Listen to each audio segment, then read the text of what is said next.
அப்போ புண்ணியவான்களுக்கு அந்த வாய்ப்பு கிடைக்குது, பாவிகளுக்கு கிடைக்கல. ஏன்னு பாவி கிடைக்கலன்னா அவன் சிந்திக்கவே மாட்டான். இதெல்லாம் சும்மா கதை விட்டுக்கிட்டு இருக்கான், ஏதோ விட்றா கதை விட்டுருவான். அவனை எந்த அளவுக்கு மடையனாக்குமோ அந்த அளவுக்கு மடையனாக்கும் பாவம்.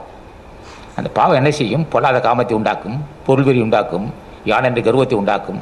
அடாது அவனை மேன்மேலும் பாவம் செய்தே அவனுக்கு பழக்கப்பட்டதுனால அவனுக்கு அறிவு வேலை செய்யாது. ஞானம்னா அவனுக்கு கசப்பாக இருக்குது. இதெல்லாம் யாரை போட்டு வாழ இது சிந்திக்கிறீங்க? இப்போ 10ஆம் பஸ்ஸில் கூட்டம் அதும்போ இது மாதிரி பேசும்போது 10ஆம் பஸ்ஸில் கூட்டம், இவர்களுக்கு அறிவு பகுத்தறிவு இல்லைன்றுவோம், பகுத்தறிவு அறிவு கிடையாது இல்லை அப்படின்னு. அப்போ அவன் பாவிகள். அது மாதிரி அந்த அந்த பாவிகள் என்ன செய்வான்? அவனை உயிரை போட்டு உடம்பை போய் சிந்திப்பான். அவனை புருமத்தி என்ற ரகசியம் தெரிய போகிறான். அவனுக்கு மரணமில்லா பெருவாள் கிடைக்காது. அவன் என்ன செய்வான்? இந்த பாவ மிகுதி ஆக ஆக உயிர் கொலை செய்தலும், புலால் உண்ணுதலும், பலருக்கு இடையூறு செய்தலும், பலருக்கு மனசை புண்படுத்தலும் ஆகிய பாவிகள் பலருக்கு இடையூறு செய்து அவன் துன்பப்படுவதை கண்டு ரசிப்பான்.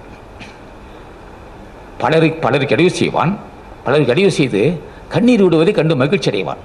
அப்பேற்பட்ட ஒரு வன்மன பாவிகள்.